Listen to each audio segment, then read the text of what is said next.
Hello everyone, welcome once again to LV Amor Vlogs, and this is your friend Lou Amor. I hope everybody is happy and healthy.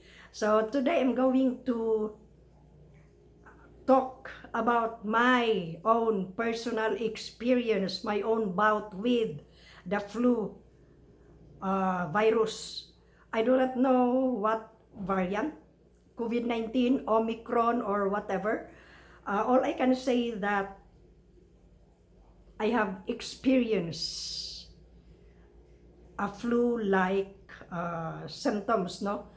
So, it started, nag-runny nose ako on the first day. So, baliwala lang sa akin kasi, ano lang, I was, all the while I was thinking that it was just subaw-subaw, no? But then, the following day, I started to experience chilling. Nag-chill ako and then fever ko 38.9, pababa ng 37.8, taas na naman and then pababa, taas, pababa. Yun ang experience ko for 2 days. Yung fever talaga nag-up and down, no? So pero ano lang yun, 2 days lang yun, no, talaga. And then ang init talaga, no? And so nag-isolate ako sa aking room without saying anything. So nag-isolate ako and then I texted, no? Yung mga doctor na kaibigan natin, and so I was prescribed with antibiotics para comorbid kasi ako, no? Comorbid ako, enlargement of the heart, asthmatic, and then other, yung mga, alam na natin, no? And so, antibiotic, and then, yung mga mucolytic para because, sticky ang phlegm talaga. Talagang sticky at saka itchy throat. I experience itchy throat. Yung cough ko talaga, parang I want to cough but walang lumalabas, no? So, yun ang aking struggle. And then asthmatic ako, and so acetylcysteine or mucolytic drug para sticky phlegm. And then tapos palagi akong may init na sabaw, no?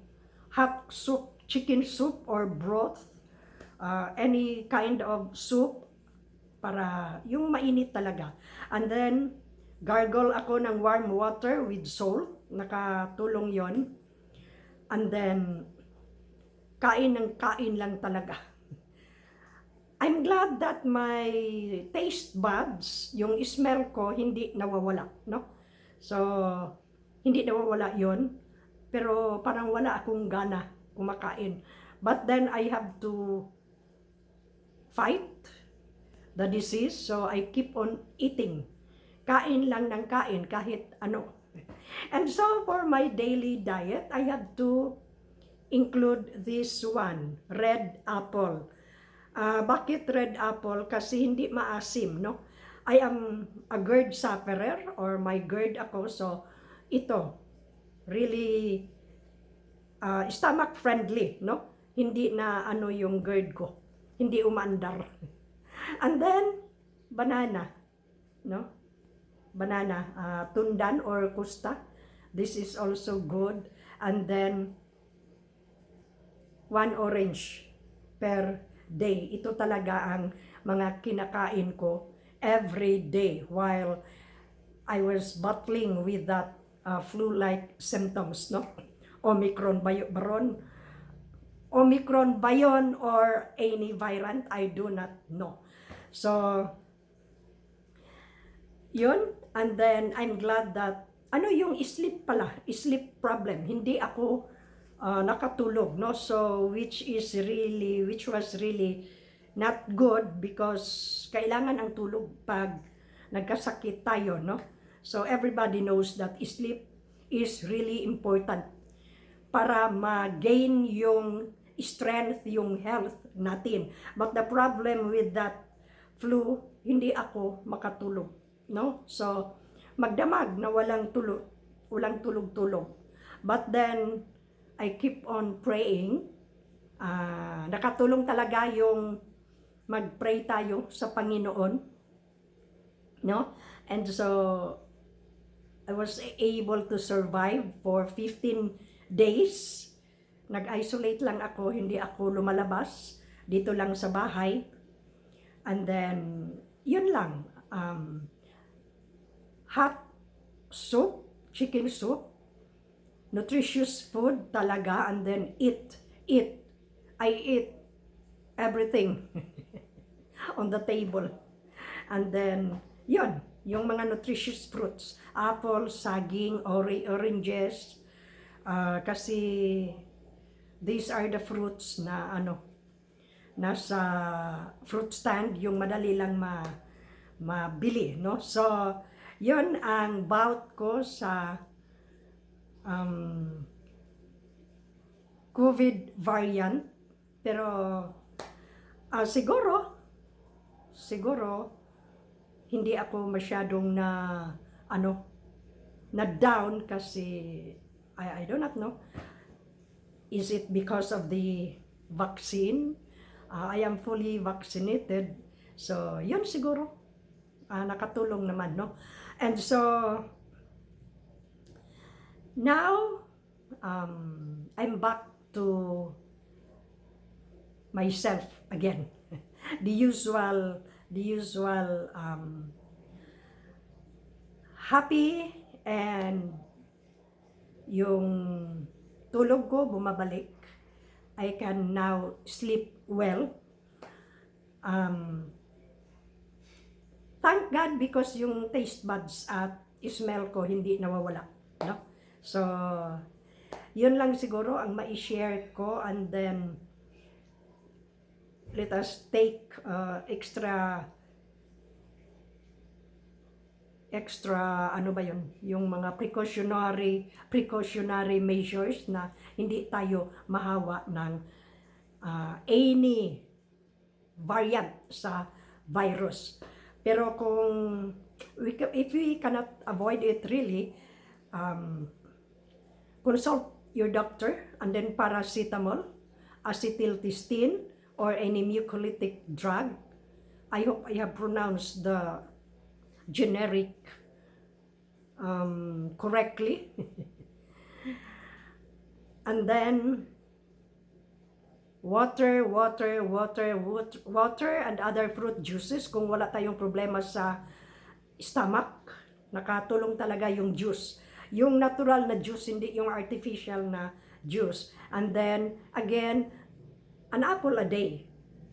No, an apple a day can help really. And then orange, the vitamin C, and the banana. Hindi naman ako naniniwala na makaano ito sa blood sugar, kasi blood sugar ko 70.1. Palagi akong kumakain ng saging. I do not know. I do not know how true. But then in my case, I can say that everything is maganda sa aking katawan, no?